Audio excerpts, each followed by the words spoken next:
A lot of my friends are pretty much quote factories, and one of my favorite quotes as of late is from my friend Alice, and it is, "I will consume my fiction in whatever form it pleases me." That is what I'm going to talk to you about today, vlog. I really like television. I don't know if you've noticed that since my last 10 vlogs have ended with, "I'm going to go watch Merlin," or "Once Upon a Time," or whatever on TV right now. I also really like movies.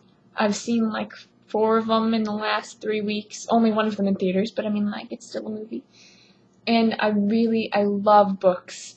I love novels. I'm mainly a young adult fantasy kind of person, but I also really like history, which I don't know if there's much crossover there. I'm going to talk to you about a certain book. It's called The Moon Coin.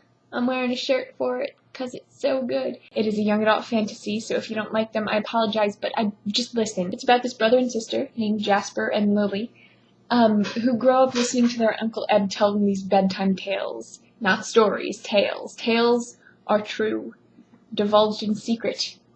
Stories are just stories. Stories are fairy tales. He makes them promise not to tell their parents that he's telling them these tales, and they promise with all of their cute little kid hearts. And he tells them about this place called the Moon Realm, and all of these heroes that live there, and all of the adventures they go on, and they fall in love with them, as little kids do with their bedtime stories. And when Jasper and Lily are 14 and 13 respectively, Uncle Ed goes missing. He's just not there. While they're at his house with their parents, Jasper and Lily end up finding the Moon Coin, which is this necklace that ends up transporting Lily to the Moon Realm. But there's something wrong. All of the right animals are there, but none of the main characters. And there's suddenly this bad guy that Uncle Ed never told them about. Basically, this book is awesome. I'm not doing it justice. I'm going to put a link in the down bar to the Amazon page so you can read what the author actually says about it. But it's just so good. If you have $3 and a computer or a Kindle or anything, because you can download the Nook app onto your computer.